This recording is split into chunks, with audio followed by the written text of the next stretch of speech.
Cool. So Natasha, thanks so much for being here.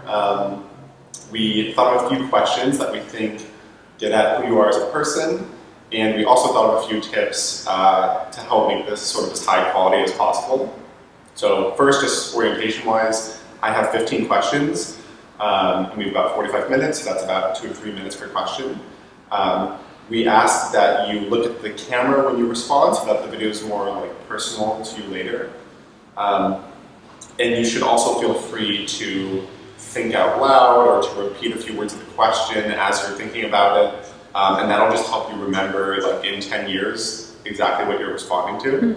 And then lastly, feel free to take some time after I ask a question to gather your thoughts or to think. Just sort of be casual. Great. So 10 years from now, you might not remember basic things about your world today. Can you start by telling me a little bit about who you are and how you got here? That's a pretty open-ended question. Yeah. About my world today? Like the general world or like my personal world? Just your background. My background? Yeah. Okay. Like you're 65 years old and you live in San Francisco. Yeah, right. Basically just. I look good for 65. Oh yeah, right, basic details. And I'm supposed to look at the camera? You can look, yeah, I think it's better to look at the camera, but if you want to look at me or look out the window, whatever you want. Okay, so I live in San Francisco. I'm 29 years old. I work with Noah. I hope I remember Noah in 10 years. I think I will. Noah's on the short list of people that I really like. It's like it's 6 long. I wrote it this morning, actually. Noah and I work at SafeGraph. I'll probably remember that in 10 years. But it depends. I could have developed like memory problems 10 years from now. San Francisco, my mom lives here. She's doing all right. She probably won't be okay in 10 years. She's still with Jim. That's my stepdad. What else is going on? Broke up with Adrian, the French guy. I live in Bernal Heights. My rent is extremely expensive.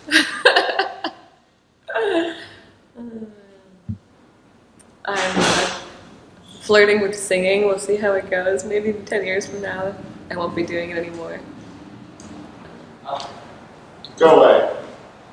That's Mackenzie. He also works with us. He was my high school prom date. We're doing a movie project. You can't interfere. It's very. Hi, Mackenzie, but it's okay. I think that's it. Personal details or why I'm here. Oh yeah, I'm a software engineer. Bye. Bye. That's not funny, actually. Bye. Bye. Tell me about one of the most fun experiences you've had in the past year. A fun experience that I've had in the past year. First thing that comes to mind is something related to drugs. So, which drug experience has been great in the past year? Actually, probably the most fun I've had in the past year is when I went skiing in Kirkwood, either when I went with Tommy and Laura or when I went with Garrett and Laura. And on both days, actually the first day, but they were both really fun days. But the first day, they had closed down Squaw because of high wind conditions, essentially, so like the whole mountain was closed.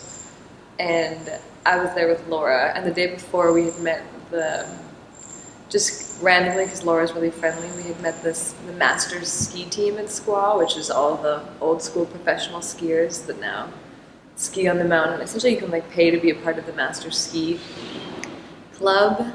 And so we were skiing with the Masters team, a bunch of like essentially areas of the mountain that we wouldn't know to access or how to access. And they had a camera crew, and they were like flying off cliffs and stuff like that. It was super cool. And the next day we met up with Tommy, and the whole mountain had closed down essentially, except for this one run called K2. And we were the only people skiing. Every time we got to the bottom, the lift attendant was like, "Why are you still here?" Because literally the bottom of K2 was all dirt. But at the top, there was this windblown powder, and the three of us just like kept taking the lift back up. And we found like a cliff off to the side, and we were literally the only people on the mountain, and like this huge storm was rolling in. It was very cool. And then I skied with Garrett a couple weeks later, also with Laura. And that was after like a big powder week in Miracle March, probably second weekend of March. And the day before, I had hiked up to T-Bar before they had opened it and hit these like incredible powder runs by myself that were just like legendary. Gives me the chills to think about it, actually. Kind of like butter. Yeah, this is the coolest thing. And then the next day I took Garrett up there because he was like, I don't know if it's worth hitting this. And we went up there and he found like a 30-foot cliff, essentially, to hit. Luckily it was a powder day, so it was kind of safe. But you just fly off this thing and then it's like a 30-foot drop, essentially, to when you hit the ground. If you have enough speed. He did it first to check it out, and then he was like, okay, Natasha, he's like, look, if you just go off this, there's a small rock on the other side, but if you go left or right, like, you're going to be totally fine. So he's like, it's very hard to hit it. And so I went off of it. Of course, I hit the rock, just like full speed coming down, like 25 feet. The front of my board hit the rock. I went flying through the air. I did like multiple somersaults. Garrett thought it was hilarious. Luckily, I didn't hurt myself because it was powder day. And then also on that same T-bar run, there was another cliff that, can I just keep rambling about this story? So we'd gone skiing with this guy who was like a varsity basketball player at Stanford. He's like super macho, very misogynistic. Like when I skied up to them, he was like, oh, can she keep up with us? You know? And so I seen him go off this like pretty, like maybe a small cliff, like a 6-foot cliff. And he like ate shit. It was the funniest thing I'd ever seen. He like flailed forward. And I just had like the perfect point of view to see him like totally eat shit, and I was like dying. I was like laughing so hard because he's such a big dude. He was like 6'4" and he has such a large ego. Then we came back up with my friend Garrett, and Garrett hit the cliff, and he was like, I'm gonna do a backflip off this guy. So then Matt's off to the side, Matt's filming it. Garrett hits this cliff, he does like a beautiful backflip, and I'm so amped because Garrett's like one of my best friends, and I'm like, have like all this energy, so I like hit this pretty so I hit this pretty big cliff, and like with like an awesome grab, and like the whole thing is like caught on camera, and I landed, and Matt is like furious. Anyway, so those are my 2 days. Great. And I wasn't on drugs for either of them. So there you go. Tell me about something interesting or significant that's been on your mind recently. Okay, so a lot of things are on my mind every day. Seriously. I have like 100 things I want to talk to people about every day, but we can't really talk. I mean, there's work and stuff like that. Luckily, Noah wants to talk about these things also. I would say the big thing that's been on my mind since yesterday evening is about humility. And Noah could probably understand, but like, essentially, okay, so Noah and I both went to Harvard, right? And you have to do a lot of things right as a child in order to get to Harvard. Mostly, I think, probably when we were young, our parents fed us a story. They're like, you're smart. They encouraged us. We worked very hard. Like, for me as a kid, like, I was like, just like easily, like, I don't know, I was just like easily like a very, very good student, even in elementary school. Just like things were easy for me. The math was easy for me. Like the ideas were easy for me. Reading was easy for me. It was like, so, and then I played off that into like middle school and high school and stuff like that, and undergrad and all that. So I'm used to being very excellent at things, and I never learned how to be humble. Especially, and I never learned how to set out to like learn a new thing. Like I've always just done things that I was already good at. And last night I had this singing performance, right? Because I had this feeling that I should like try to essentially, as far as everyone's concerned, my whole family is concerned, like I don't have a creative bone in my body, but I love music, so I'm trying to like bring some artistic expression out of myself, and I'm not great at it.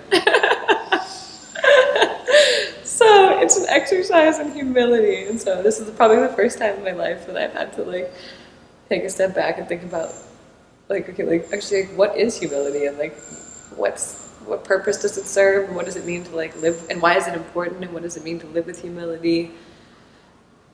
You know, these are probably basic things that humans grapple with if they're like emotionally evolved when they're 17. But here I am at 29, and it's the first time that not being extremely arrogant has crossed my mind. So that's the thing that's on my mind. Describe your ideal date. My ideal date. Okay, it has to be skiing, right? What else is there? Yeah, we ski. Involving cliffs. Yeah, so either of those men and any of those men in that story, I guess, would be ideal partners. Oh yeah, right. But skiing in like a very open, kind of like adventurous, like essentially, I want to be with somebody that feels like their happiest, most like authentic childish self when they ski, and that like being outside, I don't know, just that whole like essentially like that joyfulness that you can get maybe from only from skiing. I felt in my life, or from surfing, where you're like goofing around and making jokes and your smiles and you have like just this like sustained incredible joy that like takes you throughout the day, and you're doing incredible things, like you're pushing yourself and you're sailing, like flying, you're flying off of things and you're floating and it's like, that is my ideal date. That's my ideal life, actually. What are the main personality traits that you look for in a friend? Intelligence. Well, they have to be, okay, actually, yeah, good question. So when Noah joined Safegraph, what did you say? Honesty, I think, was one of them, and then it was two things that seemed sort of contradictory but weren't. That was interesting. Essentially, I want people to be thoughtful. Not necessarily like thoughtful to like strangers on the street, but thoughtful in a deep way about who they are, about their interactions, about what it means to be alive, about society, about, I mean, not just society like in a fixed sense, but all of the mini communities that you interact with every day. I want to be friends with people that think about context and how to be a good person and what it means to be a good person and how to,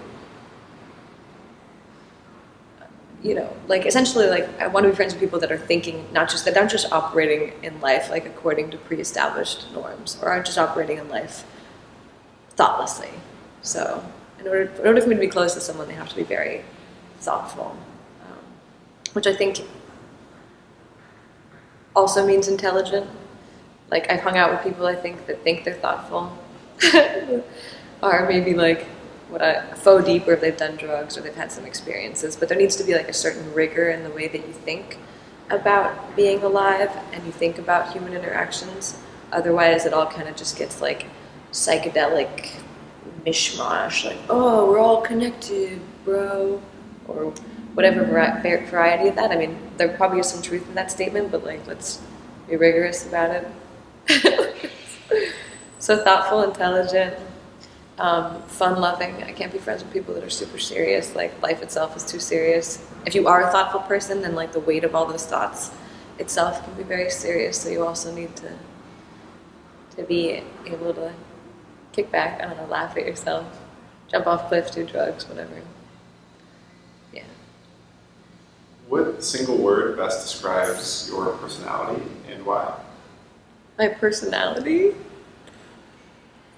Interesting. To be honest, I don't really know what my personality is. Maybe it's clear to other people, but I don't have a good idea myself of who I am, really. When I was growing up, we moved every 3 years. So I've never lived or every 4 years, never lived in a place for more than 4 years. And we moved to very different places. So like New York City, Miami, Palo Alto. Then I lived in Boulder, Colorado. I lived in Cambridge, Massachusetts. And in every place I tried to fit in is a strong term. Okay. Yeah, I never felt like I wanted to fit in. I guess I've always been kind of independent-minded, but I did want to understand where I was, the people that I was interacting with, and the place where I was. So every place that we moved, every 4 years, I tried to gain new context and new understanding, which in some ways is great. Oh yeah, and also my parents are both foreign and both very different. So my mom is from Colombia and my dad is from Canada, and they could not have more different minds or personalities. So the sum total of all that is that I have a very not fixed personality. Maybe independent-minded, I guess, would be like the thing that I would say. What type of work do you want to be doing in the long term? Work in the long term? Just want to do creative things. I think that applies either. I mean, I'm not going to be like a singer-songwriter, but but I want to create things, and that can apply to software engineering too. Um, just want to build something authentic, something excellent, something well thought out, something that people can use. Either like they can use to then themselves build things in the case of software, or they can use in that like it has an emotional effect on them that is helpful. So it's very non-specific, but I definitely want to build. I want to be doing work that involves me to build things in a creative way, and it allows me to think deeply about how I want to build it, and allows me to like put a part of myself into it that other people can connect with when they use it. And beautiful code, like beautiful software engineering, beautiful design has an effect on you if you look at it. It can be, you can see that. Cool. So what was that last question that we were talking about? What you want to build, anyway. Yes. Something creative, authentic, whatever. Whatever. What type of person do you want to be in 10 years? Ooh, that's a good question. Okay. I want to be a self-actualized person, but I laugh before I say that because self-actualization, now in my head, I've heard so many like drugged out friends of mine, essentially just men with oversized personalities that have done too many hallucinogens and have a bit of a fancy pedigree talk about self-actualization, and it's somewhat stripped the authenticity from it. But that's what I want. I want to be a self-actualized person, which I think means like owning who I am, understanding who I am, even if that changes throughout time, but also like being able to deeply like love the people in my life and support them. That's part of self-actualization, and being able to like express myself like through what I do. I don't know how there could be any other answer to that question. But yeah. What does success mean to you? Yeah, just inner success. I guess to me that's similar to the other question, but it's like I think you have a successful life if you I mean, to me, yeah, right. To me, like the definition of success is like if you have a successful inner life, like are you doing the things that you're drawn to? Are you putting yourself into the things that you do? Are you, taking care of yourself? Are you like taking care of the people that you love? Like that is success. I think anything else, like if their definition of success has to do with your career or your money or the type of partner that you end up with, like all of those are not fulfilling, right? What is your relationship with your smartphone? Troubled. I have a troubled relationship with my smartphone. It's bad. I mean, speaking of like fulfillment, self-actualization, or success, right? Like, in order to do something well, I think you need to have a sustained focus. Like in order to put yourself in, to really think through something, or to create something, or to design something, or just to think about, to reflect on yourself or things that have been happening. You need quiet, you need calm, and you need like sustained time without stimulation. And it's hard to cultivate that when you have your phone. Not sitting in our windowless office.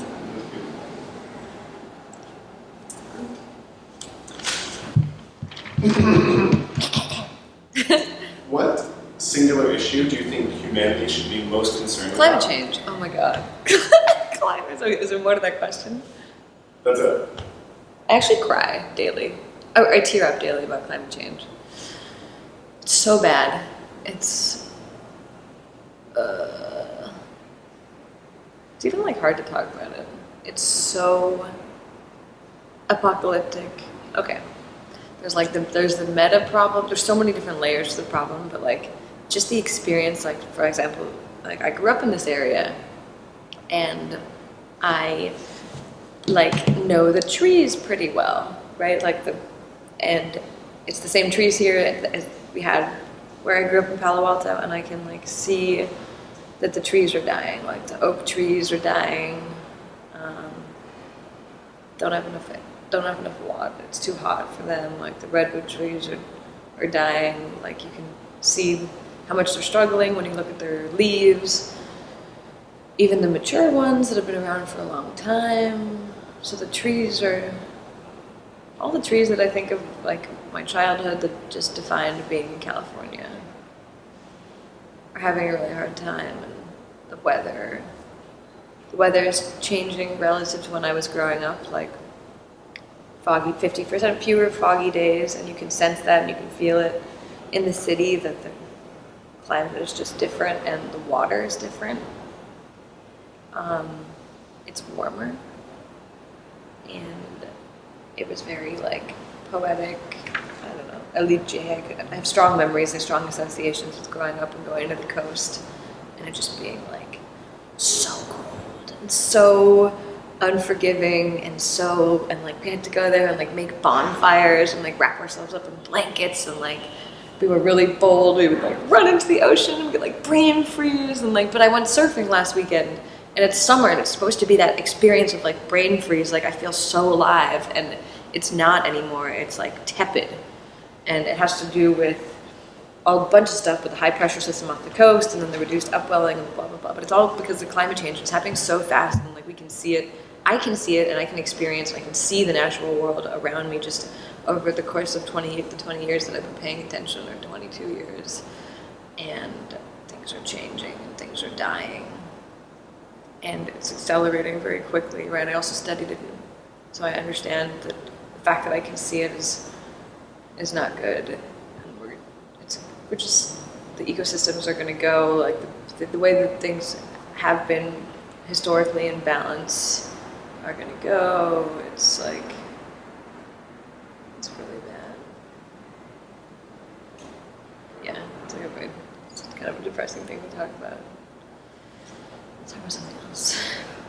Oh yeah, 10 years from now, we can see if I just don't even feel like I'm being histrionic. I'm not being histrionic. Like I'm paying attention and I read studies and I pay attention to the weather models and I talk to my friends who we also studied weather in graduate school and stuff like that. I'm not being histrionic. It's just the reality, and we are destroying the planet. And like, there's no stopping it. It's just going to keep accelerating. And many, many beautiful things will die.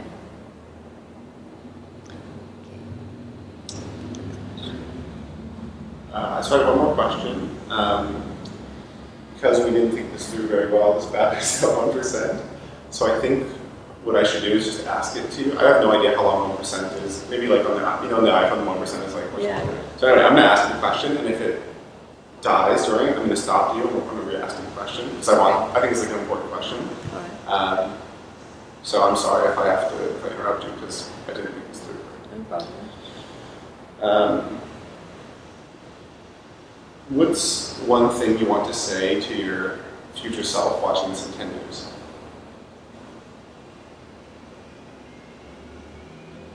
I don't understand. When I'm 10 years from now, I'll know much more than I know now. So what could I possibly tell my future self?